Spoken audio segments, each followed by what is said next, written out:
د سرک د کار د پیل په مراسمو کې د ننګرهار والي د ولسي جرګې غړو قومي مشرانو او ګڼ شمېر نورو لوړپوړو چارواکو ګډون کړی و. والي محمد ګلاب منګل دا سرک د دکامې ولسوالۍ لپاره مهم وګڼه چې په خبرې تر ډیره بعد د سرک په پخېدو سره د خلکو ستونزې حل شي او هم بعد د دکامې ولسوالۍ د خلکو په اقتصادي وده کې مهم رول ولوبوي.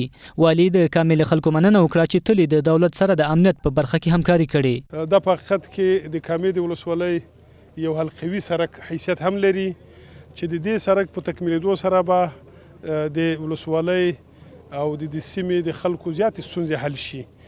زه د زړه له کومې مننه کوم د کلیو د پراختیا او بیا رغونې د وزارت له مشرتابه نه. د سرک پرانیستي ته په ولسي جرګه کې د ننګرهار د خلکو استازي امیر خان یار هم راغلی و. د نوموړي په وینا د شیرګټ سرک 14 کیلومتره دی چې د جوړیدو چارې به یو کال وخت ونیسي چې یو سلو شپیته میلیونه افغانۍ لګښت به پرې راشي.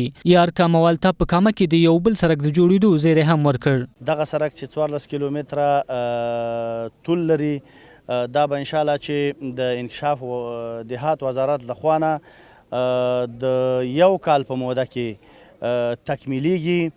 یو بل سرک زه تاسو ته زیری در کوم چې ان شاء الله د لنډبوج سرک ده چې هغې سره 3 کیلومتره سرک هم د دغه ترمنځ د ګوشتې او د دکامې ترمنځ د میرزاخیلو په منطقه کې 3 کیلومتره سرک پاتې ده. هغه ورسره یو ځای ده ان شاء الله. هغه سرک به هم په لنډو ورځو کې چې اوس په بررسۍ لاندې ده، تدارکات خلاص شوي دي، نو لنډه موده کې به ان شاء الله تاسې د هغې د افتتاح شاهد اوسیږئ چې یو شرکت سره قرارداد شي او راشي. د دکامې ولسوال عطاالرحمن هډوال والي ته د امنیت په تامین کې ډاډ ورکړ او په دې برخه کې د دکامې د ولسونو ونډه نه هېرېدونکې وګڼله.